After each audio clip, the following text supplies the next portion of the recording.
तो आज हमारे सामने एक बहुत दिलचस्प स्रोत है।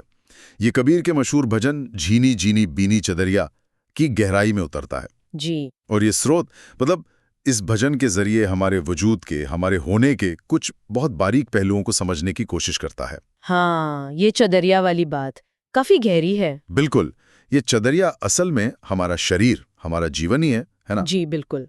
तो आज हम इसी की बुनावट को समझने निकलेंगे।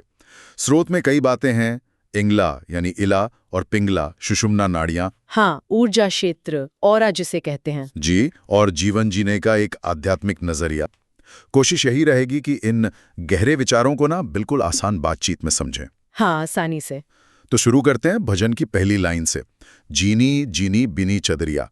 ये पंक्तियां इशारा करती हैं कि भाई ये जो हमारा शरीर है, ये कितना जटिल है, कितना नाजुक है। सही। स्रोत कहता है कि इसमें इंगला यानी इला और पिंगला ये ताना बाना है, और सुषुम्ना वो एकदम महीन धागा है जिससे ये पूरी चादर बुनी गई है। हाँ, और दिलचस्प बात ये है कि योग विज्ञान में ना इन्हें सिर्फ धागे नहीं माना गया है, ये तो ऊर्जा की मुख्य नाड़ियां हैं, चैनल्स। अच्छा। इला जो है वो बाईं नासिका से जुड़ी है और पिंगला दाईं से। कहते हैं कि जब बाईं नासिका मतलब चंद्र नाड़ी से सांस चलती है तो शरीर शांत होता है, शांत होता है। हाँ। और जब दाईं यानी सूर्य नाड़ी से तो शरीर में एक सक्रियता आती है, एनर्जी आती है। और ये सिर्फ कहने की बात नहीं, इसका अनुभव किया जा सकता है। अच्छा, स्रोत में इसका एक वो क्या कहते हैं प्रैक्टिकल उदाहरण भी दिया है ना? जी, दिया है। जैसे सिर दर्द हो तो दायां स्वर बंद करके बाएं से सांस लें, या थकान लगे तो बायां बंद करके दाएं से। ये वाकई काम करता है? देखिए, स्रोत तो ये दावा करता है और ये बहुत प्राचीन योगिक ऑब्जर्वेशंस हैं।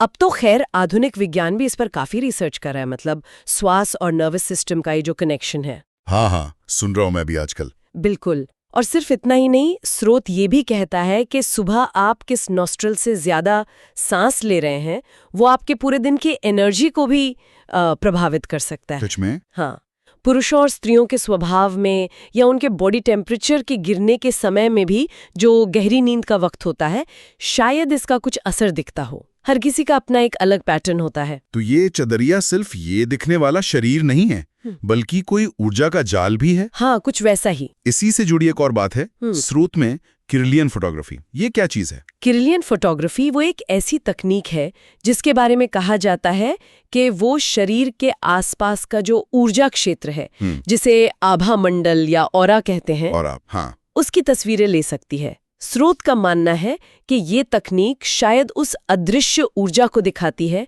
जिसे कबीर ने झीनी चदरिया कहा होगा, मतलब हमारे फिजिकल शरीर से भी परे एक सूक्ष्म आवरण। अच्छा। और दावा तो ये भी है कि कोई बीमारी शरीर में दिखने से महीनों पहले ही ये ऊर्जा क्षेत्र में उसके संकेत पकड़ सकती है। अरे वाह, ये तो कमाल है। भजन में आगे 8 कमल दल चरक लागे और 5 तत्व गुण तिनीरे जैसी बातें भी आती हैं। ये 8 कमल क्या हैं? चक्र। बिल्कुल। स्रोत इन्हें ऊर्जा के भंवर या केंद्र मतलब चक्र ही मानता है। और यहाँ एक महत्वपूर्ण बात है, इन कमलों का नीचे की तरफ झुका होना। इसका मतलब है कि हमारी चेतना, हमारी ऊर्जा वो दुनियावी इच्छाओं और जरूरतों में उलझी हुई है, नीचे बह रही है। ओके। और अगर ये कमल खिले हुए हैं, सीधे हैं, तो इसका मतलब है कि ऊर्जा ऊपर की ओर जा रही है, आध्यात्मिक जागृति की तरफ। अच्छा। अलग अलग परंपराओं में इनकी संख्या भी अलग अलग बताई जाती है, कभी 6, कभी 8, 9, यहाँ तक कि 11 भी। शायद ये साधक की यात्रा के अलग अलग पड़ावों को दिखाते हैं। तो ये शरीर वाकई एक बहुत जटिल ऊर्जा प्रणाली है। लेकिन फिर कबीर ये क्यों कहते हैं, सोई चादर सुर नर मुनि ओढ़ी, ओढ़ी के महली कीनी चदरिया? स्रोत के मुताबिक इसे मैला कौन कर रहा है और कैसे?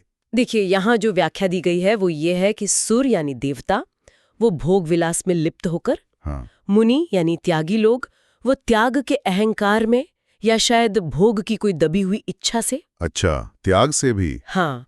और नर यानी हम आम इंसान, वो इन दोनों के मिश्रण से, मतलब कुल मिलाकर बेहोशी में, चाहे वो भोग की बेहोशी हो या त्याग की, इस चादर को, इस जीवन को मैला कर देते हैं। यानी बेहोशी में किया गया त्याग भी। हाँ, वो भी एक तरह का भोगी है, एक सूक्ष्म अहंकार का पोषण। ये तो गहरी बात है।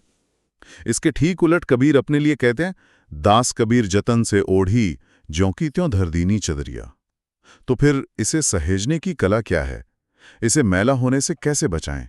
क्या कहता है स्रोत इस बारे में? स्रोत का इशारा है होश, जागरूकता, साक्षी भाव। साक्षी भाव मतलब ये कि जीवन के सारे काम करते हुए भी वो मैं कर रहा हूं वाला जो भाव है, कर्तापन का भाव, उससे मुक्त रहना। अच्छा। जैसे कोई एक्टर मंच पर अपना रोल निभा रहा है, पर अंदर से उसे पता है कि वो सिर्फ एक्टिंग कर रहा है, वो असल में वो किरदार नहीं है। हाँ। जीवन को पूरी तरह जीना, लेकिन होश के साथ, एक दर्शक की तरह।